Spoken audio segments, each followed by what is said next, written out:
the show called Women's Word. As the name implies, this program is going to highlight all those remarkable women who are striving for the betterment of the society. Today we have with us another very renowned social activist who's actually the founder of the first crisis center in Pakistan. This crisis center was actually established for women, and she's a writer, she's an author of a very well-acclaimed book called Taboo. And this book is actually being taught at various international universities as a textbook. So let's meet her. She's Dr. Fouzia Saeed. How are you doing today, Fouzia? So as we sit in this beautiful garden of yours, why don't we start by talking about your childhood. Tell us something about your childhood and your early education and your family background. Well, my father was working with PIA, and therefore my family used to get transferred from city to city. So it's not one place where I've spent my childhood, but mostly it was in Peshawar. And it's a small town, and I think that is why I still like small towns, and I'm in Islamabad. So what about your brothers and sisters? I have a younger brother and two elder sisters. Are they all married? Yeah, yeah. My brother is a psychologist, so in a way he shares my area of work, because he's also a trainer and a very active activist, I would say, social activist, and so am I. So about your professional career, how did you think that you were the one to have started something like Women's Crisis Center? And tell us something about that. How did you start that? I suppose one doesn't think like that, when you start off your career or even your activism work. The starting point is really when you are pained about something or you're burdened about something, and you want to do something and you want to ask questions and you want to say, why is this so? So it's that kind of a struggle that takes one forward, and not really thinking that I'll be an activist. And I think in the lives of women, it is really the teenage when one starts to feel all this restrictions suddenly, and then you say, why not? Why can my brother do? Breaking free and And you start feeling that life for men and women suddenly becomes very different. And then you start asking questions, and then you see the dual, I would say, double standards of morality and double standards in everything, and then you start questioning those, and I think that's the beginning of our path. What made you think, and how could you conceive this idea of setting up this crisis center called Bedari, and how did you actually manage to do that? Bedari really has a very specific approach, and people who were with me, there was a group of people. It took us about a year and a half, or about a year, I would say, to just think through the philosophy of the organization. So it was not just an NGO that we formed. How the change comes about in one's life, in a society, and so we had a whole philosophy around that. And we felt it was very important for people to start reflecting on their own behaviors. So you're also a trendsetter for women, because when you started off with Bedari, that turned out to be like a first step in crisis centers, and after that a lot of crisis centers opened up. I think it was a good trendsetter, both in terms of its approach. I mean, that is what I think is the most significant aspect about it, and also to set this trend of having crisis centers. And now you see that there are many. So you've done a lot of training sessions as well. You've both nationally and internationally. Tell us something about that. What areas did you actually highlight in those trainings? I think that my career has been one constant strand, and my activism has been part of my career, but a very independent strand in my life.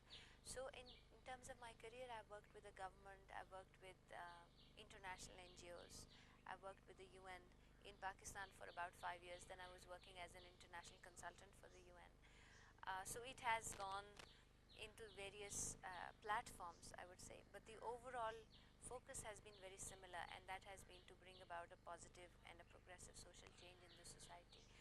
And mostly I have focused on women. I don't think I can help that. It's just that it's something that is very close to my heart. But also on several other issues of rights of citizens, issues of democracy, issues of secularism. These are also very close to my heart, and I've been working very actively on it. But in terms of career, I feel like one works on a platform with certain parameters. So regardless of the fact that I've been very fortunate in choosing my jobs and fortunate in getting jobs that did allow me the space to work on these issues, I still feel like I always held myself accountable, asking what am I doing as a citizen. And I think that is absolutely mandatory, that people in our society, especially a society like ours where there's just so much to do, it is very important for citizens to be active and actively engaged in things that pain them and things that concern them. So that is almost like a parallel career for me, because like you said, I've been training. um, I have founded several organizations mostly on similar issues, and I put in a lot of time. I have worked on media a lot. Like whenever I can squeeze some time out, I do television talk shows for PTV, mostly on women's issues or on working women's specific problems. So that's all activism. That's my work as a citizen. You just mentioned something about sexual harassment and about educating families how to tackle these victims. Tell us something about that. Sure. I think that is an area where I focused a lot. Firstly, because of my own experience when I was in the UN, I had to deal with it, and I kind of struggled through a case, and that educated me. And that is when I realized that it was just so common, and I believe that it is the biggest hurdle for working women, or I would say educated women, to contribute to the society. And then when I started researching this issue, I realized it happens in the farms, it happens in the brick kilns, it happens in posh offices and UN offices and all sorts of places. So I helped initiate an alliance of organizations, civil society organizations. It is called ASHA, It's like an alliance that you've made. Tell us something about that. Alliance Against Sexual Harassment. Okay. But ASHA also means hope. Exactly. So it works for us. So coming to your book, which is a well-acclaimed book, it's being taught at various universities as a textbook. Tell us how did you conceive the idea of writing such a book in such a topic? Okay. Well, it took me a very long time. I don't think people probably take that long to do a book. But I started this research in 1988, and this was on the red light area of Lahore. And it took me about 10 years to research that area. I did an ethnography, and ethnographies usually involve a lot of time. And then writing the book took another, about 2 years. I was in the Philippines when actually I wrote, because I felt I couldn't find time when I was in Pakistan. But the book, it seems like the book is about the red light area, but I feel like it is about men and women and their gender roles. Um, and that is another, I would say, little bit of contribution It's an immense that I contribution. wanted to make, um, to just help people reflect on their own roles and reflect on their morality and the standards that we have formulated. Because I feel like we are intelligent people, we are politically aware, we are, समझदार लोग हैं, huh? But yet we continue to live our lives according to whatever has been prescribed to us, without thinking, without critically analyzing. And that is why I really want young people to read that book and start questioning what is around them and what do they want to do with their lives. Do they just want to live it the way they were told to live, or do they want to create their own world? A very interesting part of your life is your husband is not from here, right? He comes from a different culture, a different society. So how did you two meet, and how did it all happen? Yeah, I'm married to Paul Lundberg, who's my husband, and he's from United States. And people sometimes find it difficult to believe, because I'm known to be very traditional, traditional in the sense of liking the folklore and in the ways of my aesthetics and my choices, not in terms of conservatism. But I met him here at the UN office. He was transferred here in Pakistan, and we both were colleagues there. And it is interesting that a lot of my friends joke that I was in the States for about 8 years when I was going through my education.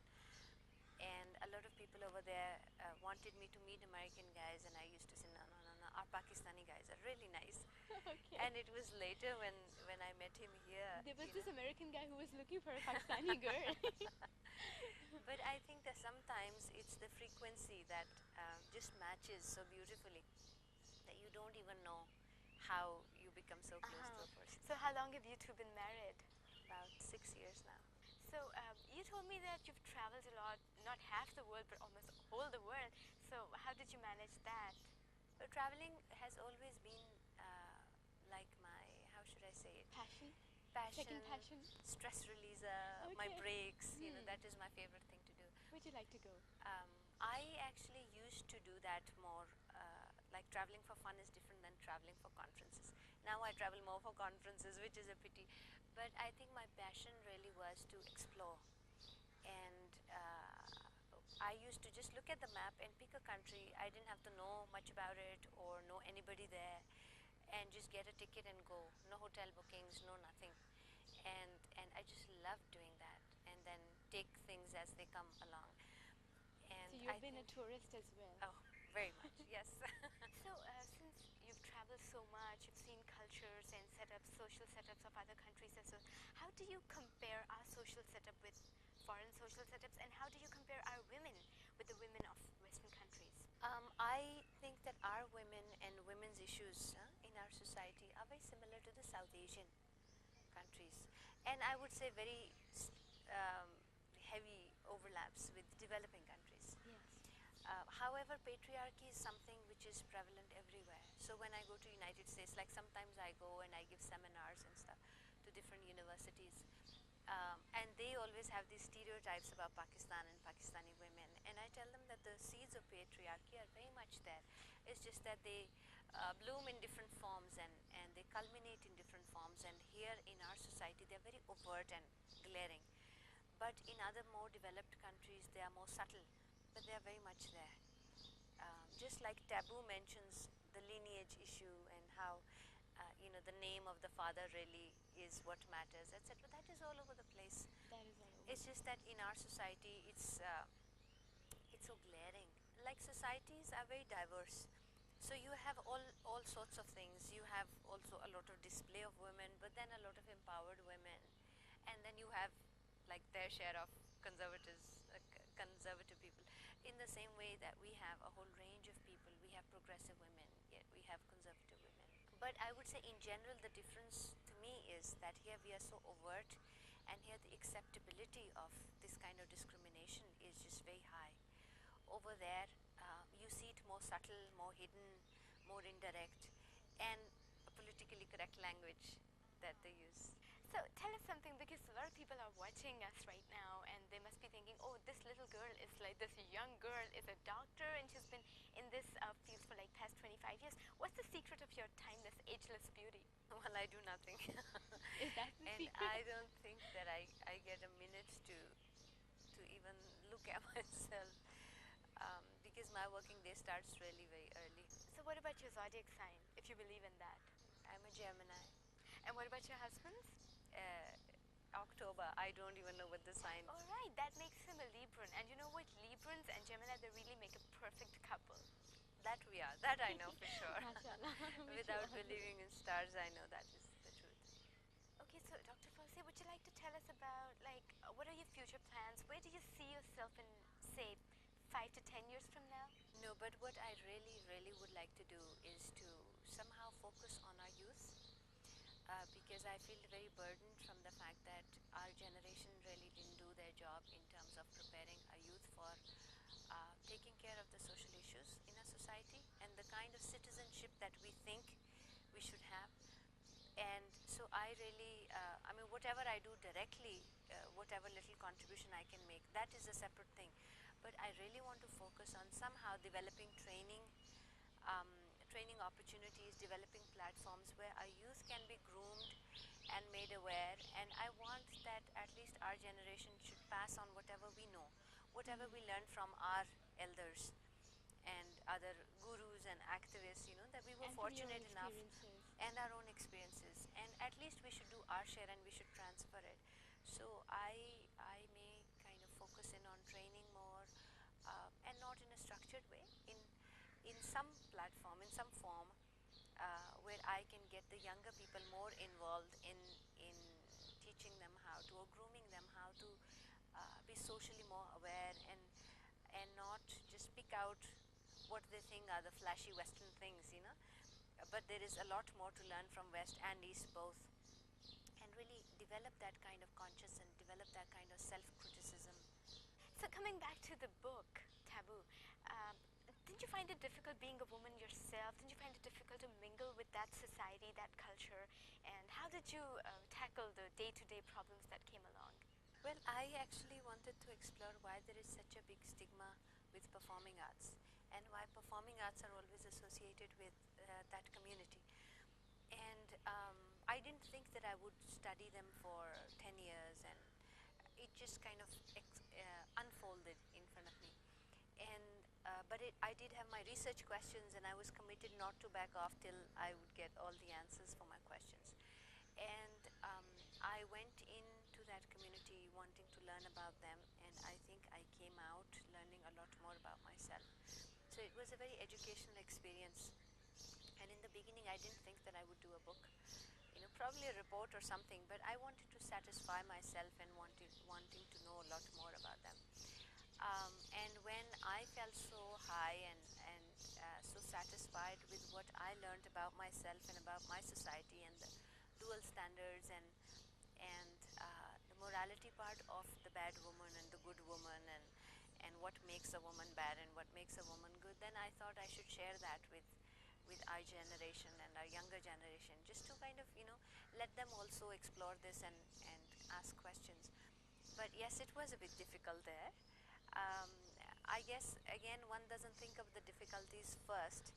You just are so committed and so enthusiastic about something, and then you go into it, and then you have hurdles. But I had a lot of problems with the police over there. They are so trained to put up a facade of good people, and they always say how many times they pray and how their daughters are learning Quran and all that. But that's a learned thing. And then obviously, as a researcher, I also know how to develop rapport and how to kind of build that trust. And then there was a time when I used to get just so overwhelmed with the kind of data that would come from everywhere, Yeah. because I developed very nice relationship with them, friendships, which I still continue. So, like, I mean, they trusted you for actually bridging the gap between them and the society. I think they just trusted me, even though I explained to them what I was doing, but I don't think that really mattered. They just wanted to talk to me about who they are and what they are. But once I finished with the draft, then I made sure a couple of people from that area would read it, just so that to kind of make sure that I am not unjust with the information I got. Thank you so much. It was lovely talking to you. We'll stay in touch, and bye bye.